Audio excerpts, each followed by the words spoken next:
서울 지금 하락세가 심해지고 있죠. 그런데 그러자마자 이제 설 이후 부동산 변화에 촉각을 곤두세우고 있다. 이런 이야기 하고 있죠. 그러면서 지금 전문가라고 하는 이해관계자들은 맨날 이야기하는 게 일시적이다. 그리고 언제 된다? 설 이후. 아마 설 이후 안 된다고 하는 사람들은 그 다음에 대선 이후로 말 바꾸겠죠. 아예 지금부터 대선 이후로 이야기하는 사람들도 있고, 대선 이후에도 안 되면 어떻게 돼요? 대선 이후에도 안 되면 하반기엔 다를 것이다. 7, 8월 이야기하겠죠.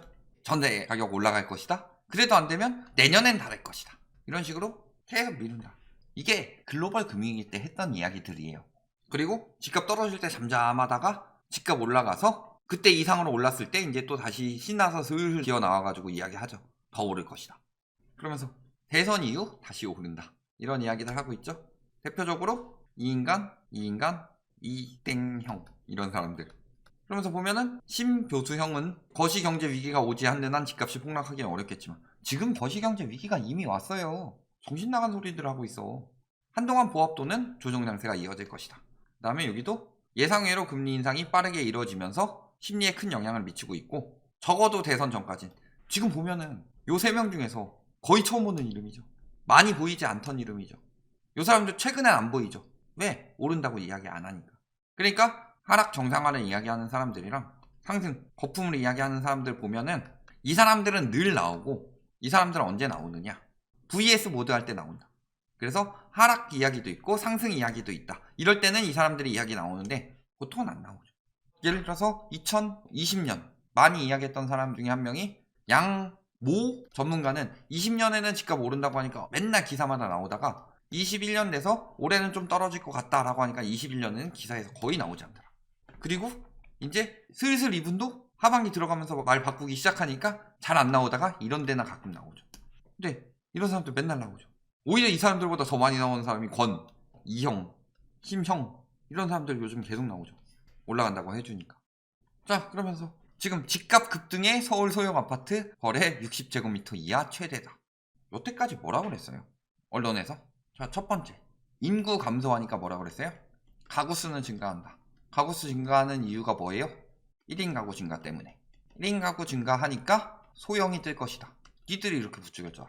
그리고 이번에는 집값 급등 대출 부담에 이게 최대래요. 소형 아파트가 인기라서 최대인 거 아니었어요? 거래량 늘어나고 올라가는 거는 다 정부 탓이고, 그렇지만 홍보할 때는 1인 가구가 뭐 어쩌고저쩌고. 1인 가구 50% 이상이 월세인데 뭔 개소리야. 종합부동산세 부담이 커지면 상대적으로 저렴한 소형 선호도 2030이 갭투기로 매입 형태로 많이 샀다. 즉 뭐예요? 종부세 부담이 심하기 때문에. 자, 소형 아파트가 종부세 부담이 생길 리가 없죠? 그렇다는 건 무슨 소리예요? 다주택이 가지고 있었다는 거죠. 다주택자들이 실거주로 60제곱미터 이하 소형을 사는 사람들은 그렇게 많지 않다.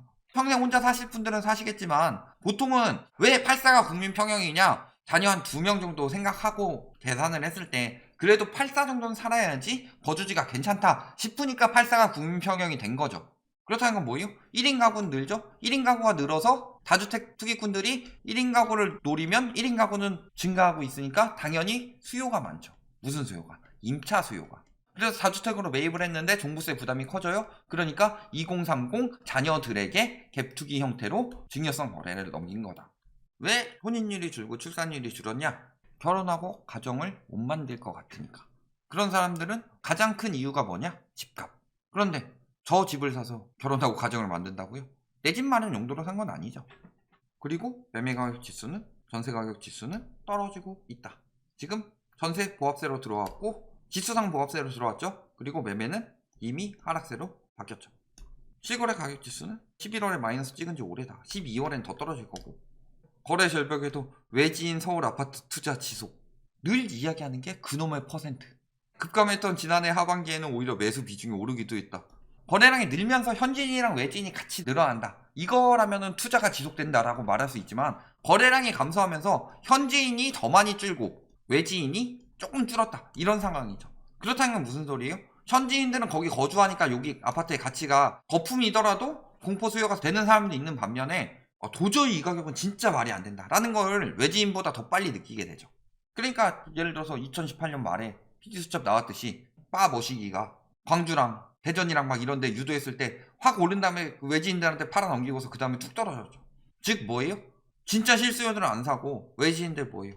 서울은 그래도 오른다고 하니까 그런 사람들이 낚여가지고 진짜 투기 수요들 매물 받아주고 있다는 얘기죠. 왜? 외지 매매 거래량은 줄고 있으니까. 쉽게 다 안 된 거 아니에요? 쉽게 다 안 된 게 아니라 이건 부동산 원에선 신고일 기준이기 때문에 쉽게 다 된 거예요. 쉽게 다 됐는데 지금 11월에 495건. 하반기부터 1000건을 못 넘어. 언제 튀어요? 7월은 6월 7월이죠. 그 다음에 12월은 11, 12월. 그리고 1월은 12월 1월이죠. 이럴 때가 많이 나왔죠. 왜 많이 나왔어요? 세금 강화되기 직전에. 이게 무슨 외지인들이 많이 산 거예요. 외지인한테 떠넘긴 거 아니면 외지에서 서울을 투기했던 사람들이 명의를 바꾼 거죠. 양도를 통해서 증여성 거래로.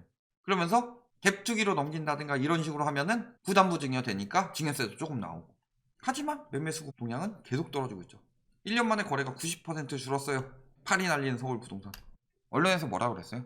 개업 공인중개사 엄청나게 많다. 제2의 수능이다. 공인중개사만 하면 돈 오지게 버는 것처럼 말해놓고서 막상 개업 공인중개사 엄청나게 늘면서 동시에 폐업 공인중개사가 엄청나게 느는 것에 대해서는 이야기하지 않았다. 그래서 다른 직업 생각 안 하고 아 진짜 중개사라도 해서 돈 많이 벌어야 내 집만을 할 수 있겠구나 생각하고 들어간 사람들 싸그리 다 망해서 오는 거예요. 그래서 자영업 죽는다 하면서 공인중개사는 이야기하지 않지. 미래를 잃었죠 그 사람들. 매수 우위지수 역시 왔다 갔다 하더라도 60대를 못 넘어가고 있죠. 매매 거래량 보면 어때요? 시장님 6월 이후 지속적인 하락세다. 왜? 1, 2, 3, 4, 5월. 오히려 5월에 거래량 많이 나오는 게 인지상정인데 원래 그래요. 약속의 6월은 얼어 죽을. 요거 보고 약속의 6월이라고 했겠죠. 이때는 1월부터 6월까지 10년 이상 보유한 다주택에 대해서 한시적 양도세 중과 유예를 했다. 그러니까 5월까지 열심히 팔아봤는데 급매물 너무 싸게 팔긴 싫죠. 그러니까 예를 들어서 실거래 가격은 이 정도 되는 게 맞는 건데 거품 이만큼 끼워놓고서 한 요 정도까지 급매물이랍시고 내놨는데 안 사니까 뭐 한 거예요? 중과 안 붙으니까 양도세로 넘긴 거다. 그리고 1월 하반기부터 보면은 하락 비중은 52%. 거래 현황 보면 어때요? 음마 떨어졌죠. 그 다음에 리센츠 떨어졌죠. 요렇게까지 갔다가 패밀리타운 떨어졌죠. 지금 근데 호가가 어떻게 나와있어? 24억 9천에 거래했는데 23억 5천 호가 나왔죠. 25억 거래했는데 똑같은 호가 나왔죠. 3,500에 거래됐고 3,200에 거래했는데 3,000 호가 나왔다. 똘똘한 채는 계속 오른다고? 똘똘한 채들 먼저 이렇게 움직이고 있는데 재건축하면은 제일 먼저 생각나는 게 음마고 대장주 아파트들 있잖아요.